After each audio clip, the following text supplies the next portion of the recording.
Salam əziz izləyicilər, mən tarix və coğrafiya müəllimi Fatimə Əzizova. Bugün sizlərə Azərbaycan tarixi dərsindən erkən dövlət qurumları və Manna dövləti mövzularını izah edəcəm. Videoya keçid etmədən öncə kanala abunə olmağı və like atmağı unutmayın. Həmçinin məni digər sosial şəbəkələrdən də izləyə bilərsiniz. Onları da videonun sonunda yerləşdirəcəm. Deməli, başlayırıq öncə erkən dövlət qurumlarından. Buna keçmədən öncə biz Azərbaycan Respublikası ərazisində eradan əvvəl 4-cü, 3-cü minillikdə hansı tayfaların yaşadığını bilməliyik. Bura aid idi Araz çayından şimalda yaşayan Naxç və Gərgər tayfaları, Xəzər dənizi sahilində yaşayan Kaspi və Kadusi tayfaları, bir də Urmiya gölünün ətrafında yaşayan tayfalar. Urmiya gölünün əsasən cənubunda Lulubilər, cənub-şərqində Su və Turukkilər, cənub-qərbində isə Kutilər yaşayırdı. Azərbaycanın şimal bölgələrə nisbətən cənubunda iqtisadi əlaqələr daha yaxşı idi, inkişaf daha çox idi. Bunun səbəbi isə həmin bu tayfaların Mesopotamiya ilə sıx iqtisadi əlaqələr qurması idi. Hələ ki tayfalardan danışırıq, yəni hələ dövlət qurumlarına keçmirik. Bu tayfalar sonradan dövlət qurumlarına çevriləcəkdir. Bəs yaxşı, Azərbaycan ərazisində hansı dövlət qurumları olub? Bura aiddir Aratda, Lulubi, Kuti dövlət qurumları. Gəlin birinci elə Aratda dövlət qurumu haqqında danışaq. Aratda dövlət qurumu yaranmışdır eradan əvvəl 3-cü minilliyin birinci yarısında. Aratda dövlət qurumu haqqında əsasən nə qeyd olunub? Mesopotamiya ilə ticari əlaqələr saxlaması. Mesopotamiya ticarət. Daha sonra çox tanrılı olması, səma tanrısı, ondan sonra ay tanrısı, bu kimi tanrılara inanırdı, yazırıq çox tanrılı. Dövləti idarə edirdi hökmdar. Hökmdar ensi rütbəsi daşıyırdı. Yazırıq burada hökmdar. Nə rütbəsi daşıyırdı? Ensi. Daha sonra hökmdarın yanında bir ağsaqqallar şurası da fəaliyyət göstərirdi. Fəqət bu məşvərətçi orqan idi, yəni məsləhət verirdi. Hökmdar qeyri-məhdud hakimiyyətə malik idi və hakimiyyət irsi keçirdi. Deməli, bir də nə olub? Burada məşvərətçi orqan olan ağsaqqallar şurası da mövcud olub. Bir də burada dini kahin var idi. Dini kahinlərimiz də adlanırdı maşmaş. Aratda dövlət qurumu haqqında bu qədər. Daha sonra keçirik Lulubi dövlət qurumuna. Lulubi dövlət qurumu isə yaranmışdır eradan əvvəl. Daha doğrusu biraz Lulubi tayfaları haqqında danışım. Bu tayfalar əslində 3-cü minilliyin ikinci yarısında Mesopotamiya ilə sıx əlaqələr qururdu. Fəqət həmin dövrdə Mesopotamiya ərazisində mövcud olan dövlətlərdən biri də Akkad dövləti idi. Və Akkad dövləti ilə Lulubilər arasında belə deyim, mübarizə tez-tez olurdu. Buna görə də Lulubilər bir dövlət qurumu şəklində birləşdilər və bu proses nə zaman oldu? Eradan əvvəl 3-cü minilliyin ikinci yarısında. Lulubilərdə, məsələn, Aratda da biz hər hansı bir hökmdar adı çəkmədik, amma Lulubilərdə 2 hökmdar adı çəkəcəyik. Bura aiddir İmmaşqun, bir də Annubanini. Deməli, İmmaşqun adlanırdı padşahlar padşahı. Hökmdar Anubanini isə Lulubi dövlət qurumunun ən qüdrətli hökmdarı sayılırdı. Bəs biz bunu hardan bilirik, ən qüdrətli hökmdar budur? Çünki Akkad mənbələrində mixi yazı ilə Anubaninin deməli, zəfərlərinin, qələbələrinin yazıldığı bir qələbə sütunu var idi. Nə var idi? Qələbə sütunu. Bunlar olur Lulubi dövlət qurumu. Fəqət sonradan Lulubi dövlət qurumu eradan əvvəl 3-cü minilliyin sonlarına doğru zəifləyir və daha sonralar süqut edir. Lulubi dövlət qurumu da Aratda kimi Mesopotamiya ilə ticari əlaqələr saxlayıb, dövləti idarə edirdi hökmdar.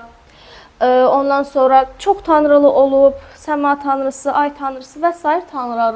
tanrılara inanıb. Daha sonra keçirik Kuti dövlət qurumu. Kuti dövlət qurumu da yenə eradan əvvəl 3-cü minilliyin ikinci yarısında formalaşmışdır Kuti tayfaları tərəfindən.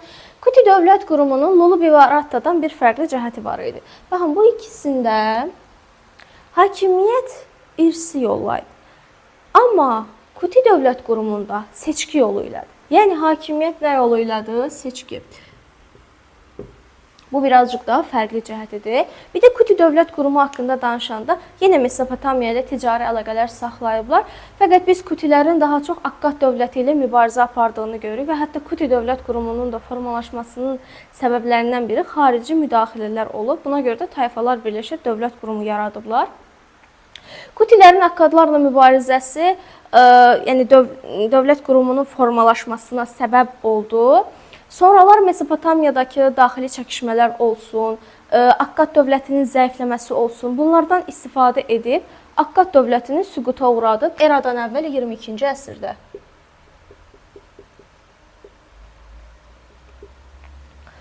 Nə etdi? Akkad dövlətini süquta uğratdı. Və haranı ələ keçirdi? Mesopotamiyanı.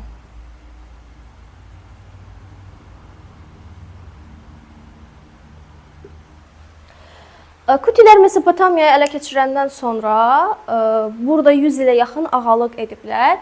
Fəqət Kuti hökmdarlarının etdiyi bir səhv var idi. Bu səhv də o idi ki, bura öz göndərdiyi canişinləri qoymaq əvəzinə hakimiyyəti tapşırdılar yerli canişinlərə. Yerli canişinlər də Şumerli idi və müəyyən bir müddət keçdikdən sonra müstəqil siyasət yürütməyə başladılar. Fəqət Kutilərin Mesopotamiyadakı ağalığı müddətində Mesopotamiyada daxili çəkişmələrə son qoyulmuşdur, mədəniyyət inkişaf etmişdir. Yəni yaxşı bir amil olmuşdur. Mesopotamiyada Kuti ağalığı edən son hökmdar Trikan olmuşdur. Şumer şəhər dövlətlərində də üsyan nəticəsində deməli Mesopotamiyada Kutilərin ağalığına son qoyulmuşdur. Bu da oldu Kutilər. Kutilər haqqında da yenə əslində eyni şeyləri qeyd edirik. Sadəcə fərqli cəhət hakimiyyətin seçki yolu ilə təyin olunması sayılır. Bu oldu Kuti dövlət qurumu. İndi isə keçə bilərik Su və Turukki tayfalarına. Bunu tam olaraq dövlət qurumu kimi demirəm. Çünki Lulubi və Kuti dövlət qurumları eradan əvvəl 3-cü minilliyin sonlarında süquta uğradıqdan sonra Lulubilər aktivləşməyə başladılar. Və digər tayfalar da özlərinə birləşdirib bir tayfa ittifaqı yaratdılar. Amma əsas yeri burada Lulubilər, daha doğrusu Turukkilər tuturdu. Amma həmin dövrdə iki böyük güclü dövlət, Aşşur və Babil mövcud idi. Aşşur və Babil də tez-tez Mesopotamiyaya yürüşlər edirdi. Eyni şəkildə Turukkilər də tez-tez Mesopotamiyaya yürüş edirdi. Və nəticədə nə olacaqdı? Aşşur dövləti Turukkiləri özlərinə bir rəqib olaraq görəcəkdi. Bu arada biz Su və Turukkilərdə daha çox, belə deyim də, Turukki tayfa ittifaqından danışırıqsa, əsasən eradan əvvəl 2-ci minillikdən danışırıq. Yəni 2-ci minillik hadisələri Su və Turukki tayfa ittifaqına aiddir. Bu dövlət qurumları isə əsasən eradan əvvəl 3-cü minillikdə fəal olmuşdur. Su və Turukkilər deməli eradan əvvəl 2-ci minillikdə Babildə gəlib məskunlaşırlar. Fəqət bunların tayfa ittifaqını da süquta uğradacaqdı Aşşur dövləti eradan əvvəl 2-ci minilliyin sonlarında ümumilikdə Azərbaycan ərazisinə yürüşlər edəcək və Kutidir, Sudur, Turukkidir, Lulubidir, bu kimi tayfaları yaşadığı ərazini özünə birləşdirəcəkdir. Yəni bu dövlət qurumları haqqında bunlar bilsə kifayətdir. Bir də yadda saxlayın ki, dövlət qurumu əslində bir dövlət deyil, dövlətin ilkin formasıdır və dövlətçilik ənənələrinin formalaşması üçün çox önəmli bir rol oynayır. İndi lövhəyi silirəm, davam edəcəyik Manna mövzusuna. İndi isə Manna dövlətini izah edirəm. Deməli, Manna dövləti Azərbaycan ərazisində yaranmış, ilk mərkəzləşdirilmiş dövlət sayılır. Manna yaranmışdır Urmiya gölü ətrafında. Qonşuları isə cənubda əsasən Mesopotamiya, şərq hissəsində, hətta cənub-şərq hissəsində Midiya dövləti, qərbində isə Assur və Urartu dövlətləri mövcud idi və eradan əvvəl 9-cu əsrdə yaranmışdır. Bəs nə üçün yaranıb? Əslində tam olaraq kim tərəfindən və konkret neçənci ildə yarandığı məlum olmasa da, eradan əvvəl 9-cu əsrdə yarandığı güman edilir. Yaranma səbəbi isə ondan ibarət idi ki, Urmiya gölü ətrafında çoxlu sayda vilayətlər var idi və bu vilayətlər ayrı-ayrı şəxslər tərəfindən idarə olunurdu və tez-tez xarici müdaxilələrə məruz qalırdı, hansı ki, Aşur və Urartu kimi dövlətlər tez-tez bura yürüşlər edirdi. Təbii ki, bu vilayətlər ya onlardan asılı düşürdü, ya onlara xərac ödəyirdi, amma onlara qarşı mübarizə aparmaq üçün birləşdilər və Manna dövləti yarandı. Biz hardan bilirik bəs Manna dövləti eradan əvvəl 9-cu əsrdə yaranmışdır? Çünki eradan əvvəl 843-cü ildə Aşur hökmdarı 3-cü Salmanasarın kitabəsində dövlətin adı Manna olaraq, yəni Urmiya gölü ətrafında Manna adlı dövlətin adı çəkilir. Əlavə olaraq isə eradan əvvəl 829-cu ildə bir Manna hökmdarının adı çəkilir. Bu da ki Udakidir. Udakinin adı çəkilir. Əlavə olaraq da Mannanın paytaxtı olan, yəni hökmdar şəhəri olaraq qeyd olunur kitabədə İzirtu şəhərinin adı çəkilir. Bu olur Manna dövlətinin yaranması. İndi isə Manna dövlətinin ən qüdrətli hökmdarı ilə tanış olacaq. Bu İranzudur. İranzu hakimiyyətdə olmuşdur eradan əvvəl 8-ci əsrdə. Yəni İranzu dövləti yaratmayıb, heç Udaki də yaratmayıb. Kimin yaratdığını bilmirik. İranzu Mannanın ən qüdrətli hökmdarıdır. İranzu hakimiyyətə gələndə qarşısında iki problem var idi. Birincisi, ölkə vahid mərkəzdən idarə olunmurdu. Müxtəlif vilayətlər demişdik ki, vardı. Düzdür, bunlar birləşmişdi, amma ayrı-ayrı əyanlar, ayrı-ayrı başçılar tərəfindən idarə olunurdu və bunlar da mərkəzə tabe deyildi. Yəni, əgər dövlət bir mərkəzdən, vahid mərkəzdən idarə olunmursa, biz ona mərkəzləşdirilmiş dövlət deyə bilmərik. Bu bir problem. İkinci problem isə yenə də Assur və Urartu hücumları idi. Birinci problem daxili problem idi. Yəni, biz buna deyirik İranzunun daxili siyasəti. Yazıram burada 1, yazıram daxili siyasət. Daxili siyasəti yürütməyin məqsədi mərkəzləşdirmə. Bəs yaxşı, nə etdi dövləti mərkəzləşdirmək üçün? Canişinlik sistemi yaratdı. Yəni, vilayətləri özünün təyin etdiyi canişinlər idarə edəcəkdir. Həmin o yerli əyanları isə vəzifələrindən hamısını uzaqlaşdırdı. Təbii ki, bu sonradan həmin bu əyanların ona qarşı çıxmasına səbəb olacaqdı. Onun haqqında birazdan danışacağım. Birinci məsələ oldu. Nə? Daxili siyasət. Yəni, ölkə daxilində olan bir problemin həlli daxili siyasətdir. Başqa ölkələrlə olan məsələlər xarici siyasət kimi gedir. Yəni, artıq siz testlərdə bunu fərqləndirməyi bilməlisiniz. İndi isə keçirik onun xarici siyasəti haqqında danışmağa. Dedik, nədir burada problem? Xaricdə hücumlar olur. Deməli, ya Assurla yaxınlaşmalıdır, ya da Urartu ilə yaxınlaşmalıdır. Assur o vaxt daha güclü olduğu üçün Manna hökmdarı İranzu yaxınlaşır Assur hökmdarı 2-ci Sarqonla. Əlavə olaraq da onu da qeyd edim ki, həmin dövrdə Urartu hökmdarı 1-ci Rusaydı. Urartu hücumlarından qorunmaq üçün Assurla yaxınlaşır və hətta yəni ondan belə deyim də, əslində ondan qismən asılı olur. Yəni ona xərac verir, amma onunla əməkdaşlıq edir, yəni yaxınlıq qurur. Biz bunu məsələn görə biləcəyik. Eradan əvvəl 735-ci ildə Assur ilə deməli Urartu arasında olan müharibədə, bu müharibədə Assura dəstək verir kim? Təbii ki də Manna, çünki onun tərəfini saxlayır və Assur qalib gəlir. Urartu, yəni 1-ci Rusa məğlub olur və Urartu görür ki, Mannanı müdafiə edir Assurya. Bu isə Mannayı zəiflətmək istəyirdi. Ona görə də fitnə yoluna əl atır. Nə edir? Axı İranzu yerli canişinləri hakimiyyətdən uzaqlaşdırmışdı. Bu nə edir? Həmin onlara fitnə verir. Deyir ki, niyə İranzu sizi hakimiyyətdən uzaqlaşdırır ki? Əslində siz layiqsiz ona. Yəni belə də, yəni siz öz beyninizdə necə təsəvvür edirsinizsə. Bu da yerli əyanların İranzuya qarşı üsyan etməsinə səbəb olur. İlk dəfədə üsyan Zekertu'da baş verir. Daha sonra isə bir sıra əyalətlərdə üsyanların baş verməsi, hətta şu anda Hul və Dirdakkada üsyan baş verir eradan əvvəl 719-cu ildə. Bu Urartu'nun deməli dəstəyi ilə olur. Və bu üsyan nəticəsində İranzu nə edir? Assura sığınır. Assur gəlir ordularını, üsyanı yatırmağa çalışır və əhalinin bir qismini isə köçürür Assuriyaya. Bütün bu proseslər gedən vaxtda isə təəssüf ki, İranzu vəfat edir. Yəni düz bu proseslərin ortasında. Amma axırda yəni üsyan yatırılır və deməli Assurla Manna arasında ittifaq davam edir. İranzudan sonra hakimiyyətə gəlir onun oğlu Aza. Aza hakimiyyətdə çox qalmır. Əsasən nəyə qeyd edirik? Aza da atası kimi, yəni İranzu kimi Assuriya ilə ittifaqı saxlayır. Yəni davam edir. Onun siyasətini davam etdirir.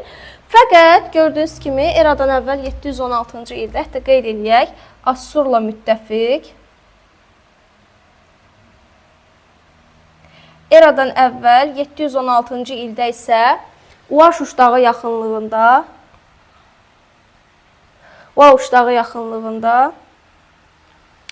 deməli Urartu pərəst qüvvələr tərəfindən öldürülür. Azadan sonra isə hakimiyyətə gəlir qardaşı Ulusunu. Ulusunu çətin və çıxılmaz bir vəziyyətdə qalır. Ona görə də Urartu ağalığını tanımaq məcburiyyətində qalır.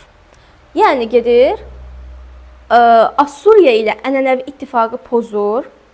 Yəni kim edib bunu desə Ulusunu edib. Müstəqil siyasət yürütmür. Urartuya meyl edir. Urartu ilə yaxınlaşır. Hətta 1-ci Rusa onun hakimiyyətini tanıyır. Bütün bu proseslər, hətta qeyd eləyək, Assurla ittifaqı pozdu. Assura X kimlə yaxınlaşdı? Urartu ilə. Və deməli bütün bunlar təbii ki Assur hökmdarı 2-ci Sarqonu qəzəbləndirir. Bu da eradan əvvəl 716-715-ci illərdə 2-ci Sarqonun Mannaya yürüş etməsi ilə nəticələnir. Və bu yürüşündə də hər bir şey də qeyd eləməmişdim. Azanın dövründə Urartu 22 Manna qalasını və Mannanın bir sıra əyalətlərini ələ keçirmişdi. Ulusun ondan asılılığı qəbul etmişdi. Daha sonra olur da yəni bu proseslər. 2-ci Sarqon Mannaya yürüş eləyir. İranzunu, daha doğrusu İzirtu şəhərini yandırır, dağıdır. Və Ulusunu məcbur qalır yenidən Assurlu ənənəvi ittifaqı davam etdirsin. Yəni bərpa etdirsin. Yəni Rusiya ilə olan ittifaqı bitir, Ulusunu ilə ittifaq bağlayır. Ulusunu deməli Sarqon yürüş edəndə dağa çəkilmişdi onun qorxusundan. Amma sonradan qayıdır, deyir ki, hə ev yoxdur, bağışlayıram səni. Sarqon Ulusunuya deyir. Və elə bil ki, Ulusunu ilə Sarqon təzədən ittifaq bağlayır. Bu da təbii ki də yenə də Rusiyanı qəzəbləndirir və Mannaya yürüşlər edir. Sarqon da bunun müqabilində eradan əvvəl 714-cü ildə təzədən daxil olur Mannaya. Burada tərəflər arasında Ulusunu ilə deməli Sarqon arasında Sirdaqqa sazişi imzalanır. Kimlər arasında dedik? Manna ilə Assuriya arasında. Ya da Aşşur, fərq yoxdur, eyni şeydir. Bu sazişə əsasən deməli, Manna dövləti Assur asıllığına keçəcəkdi və onu xarac ödəyəcəkdi. Qarşılığında isə 2-ci Sarqon müdafiə eləyəcəkdi. Və bundan sonra da Urartu ilə Assuriya arasında deməli müharibə baş verir. Urartu məğlub olur. 1-ci Rusa bunların heç birinə dözə bilməyib intihar edir və bir də heç vaxt Urartu dövləti Mannanın daxili işlərinə qarışa bilmir. Yəni bundan sonra deyər ki, yox, Urartu Mannayı süquta uğratdı. Urartu məsələn də 7-ci əsrdə hücum etdi. Belə bir şey yoxdur. Yəni Urartu'yu sildik biz. Urartu ilə Manna arasında zaten Urartu çox keçməyəcək ki, eradan əvvəl 590-cı ildə Midiya tərəfindən süquta uğradılacaq. Sözü Mannada eyni ildə süquta uğradılır Midiya tərəfindən. Fəqət yəni aralarında bir də hər hansı bir münaqişə olmayacaq. Ulusunudan bu qədər. Yəni Ulusunun hakimiyyəti sonuna qədər bundan sonra Assuriya ilə ənənəvi dostluq münasibətlərini davam etdirir. Həm bu münasibətləri pozub, həm də bərpa edib. İkisi də Ulusunuya aiddir. Amma Ulusunu heç vaxt müstəqil xarici siyasət yürütmür. Yəni ya Sarqondan, yəni ya Assuriyadan asılı olub, ya da ki Urartudan. İndi isə keçirik Manna hökmdarı Ahşerinin dövrünə. Təbii ki, gördüyünüz kimi bu proseslər artıq əhatə eləyəcək 7-ci əsri. Ona görə 7-ci əsrdə Azərbaycanda türk axınları haqqında danışmalıyıq. Deməli, eradan əvvəl 7-ci əsrdə Kimmer, İskit və Sak tayfaları Azərbaycan ərazisinə şimaldan daxil olur. Bunlar döyüşkən tayfalardır, güclü tayfalardır. Ahşeri də bu tayfalarla yaxınlaşmağı seçir. Yəni bu tayfalarla yaxınlaşır. Elə bir ki, düşünür ki, yəni hə, özümə qəşəng dost qazanmışam. Bu arada əlavə olaraq da bu tayfalar gələcək Azərbaycana elə eyni əsrdə, eradan əvvəl 7-ci əsrdə İskit padşahlığı. İskit padşahlığını yaradarlar. Ahşer də bu İskit padşahlığı ilə yaxınlaşır. Və hətta o qədər güclənmişdi ki, Assurla olan ittifaqını pozdu. Hətta o dövrdə Midiyada Assur ağalığından qurtulmağa kömək də edir. Yəni Midiyaya da yardım göstərir. Yəni Assurlarla arası yaxşı deyil, pisləşdirdi arasını. Ahşer də İskit padşahlığıyla yaxınlaşır. Assur ağalığından çıxır. O dövrdə də Assuriyada hakimiyyətdə Aşurbanipal idi. Aşurbanipal görürdü prosesləri. Deyir ki, bu Ahşerə yaxşı bir dərs vermək lazımdır. Amma hələ necə deyim, müharibə apara bilməz. Çünki Ahşerinin yanında, yəni Mannanın yanında İskit padşahlığı var. Birinci İskit padşahlığını öz tərəfinə çəkməlidir. İskit padşahlığında da ki, hakimiyyətdə o vaxt İşbakay, hətta onun da adını yazaq, İşbakay. Birinci İskitləri öz tərəfinə çəkdi. Bundan sonra isə eradan əvvəl 650-ci ildə hücum edir kim? Aşurbanipal. Hara hücum edir? Mannaya. İzirtu şəhərini yandırır. Ahşerinin yeritdiyi bu siyasət ona qarşı üsyana səbəb olur. Üsyan nəticəsində Ahşeri öldürülür və bundan sonra hakimiyyəti bitdi də, ondan sonra Uali gələcək hakimiyyətə. Ahşeri haqqında yadda saxlayın. Ulusunu ilə oxşar cəhətdir ki, Assurla olan ittifaqını pozub. Sadəcə Ahşeri Ulusunudan fərqli olaraq müstəqil xarici siyasət yürütmüşdür. Məsələn, çaşdırar deyər ki, Urartu ilə yaxınlaşmışdı. Yəni belə bir şey yoxdur. Urartu artıq müdaxilə eləmir eradan əvvəl 714-dən sonra. Nəysə, 650-ci ildə Ahşeri hakimiyyətdən salındı. Hakimiyyətə gəlir Uali. Ualinin dövründə belə bir şey yoxdur. Sadəcə Aşurla olan ittifaqı bərpa etdi. Yazır burada Aşurla ittifaq bərpa. Bu kimlə oxşar cəhət ola bilər? Ulusunu ilə. Çünki Ulusunu da Assuriya ilə olan ənənəvi ittifaqını bərpa etdirmişdir. Bu belə. İndi isə keçək dövlətin süqutuna. Bəs yaxşı, dövlət necə süqut edib? Onu da deyim ki, dövlətin süqut etməsi Ualinin dövrünə düşmür. Yəni ona aid deyil. Demək, həmin dövrdə Midiya dövləti güclənmişdi. Babil də bir tərəfdə güclü bir dövlət idi. Midiya və Babil birləşdilər. Birinci Assuriyaya qarşı. Təbii ki, Manna da Assurla ittifaqdadır. Onu dəstəkləyir. Yəni bir tərəfdən Babil və Midiya, bir tərəfdən də Assuriya ilə Manna. Babil və Midiya daha güclü idi. Buna görə də Assuriyanı süquta uğratdılar. Hətta eradan əvvəl 612-ci ildə paytaxtın Nineva şəhərini dağıdırlar. Eradan əvvəl 605-ci ildə isə Assuriya süqut etdi. Mannanın müttəfiqi süqut etdi. Deməli, Mannanın da süqutu yaxınlaşır. Manna da süqut eləyəcək. Eradan əvvəl 590-cı ildə kim tərəfindən? Midiya tərəfindən süquta uğradılacaq. Əlavə olaraq həmin ildə, yəni 590-cı ildə Midiya dövləti Urartu dövlətində, İskit padşahlığında süquta uğratmışdı. İndi isə davam edirik. Deməli, Manna dövlətinin idarə olunma forması olsun, mədəniyyəti olsun, təsərrüfatı olsun. Gəl elə birinci idarə olunmadan başlayaq. Manna dövləti ictimai quruluşunu qeyd edib. İctimai quruluşuna görə quldar dövləti idi. Fəqət biz burada quldarlığı çox belə geniş yayıldığını deyə bilmərik. Çünki bir ölkənin quldar dövlət olması üçün, quldarlığın geniş yayılması üçün işğalçı yürüşləri olmalıdır. Necə ki, Roma kimi məsələn. Quldarlıq yəni Avropadakı kimi və yaxud da şərq ölkələrindəki kimi o qədər də geniş yayılmayıb. Bu bir. Daha sonra idarə olunma forması. İdarə olunma formasına görə isə dövlət monarxiya idi. Monarxiya nədir? Monarxiya hakimiyyətin irsən ötürülməsidir. Bəs biz bunu hardan bilirik? İranzudan sonra hakimiyyəti oğlu Aza gəldi. Hakimiyyəti onun oğlu gəldisə, demək hakimiyyət irsən ötürülür. Bu da nədir? Monarxiyadır. Daha sonra dövləti idarə edən şəxs adlanırdı hökmdar. Hökmdar qeyri-məhdud hakimiyyətə malik idi. Qeyri-məhdud hakimiyyət nədir? Məsələn, indi yoxdur da belə bir şey demək olar ki.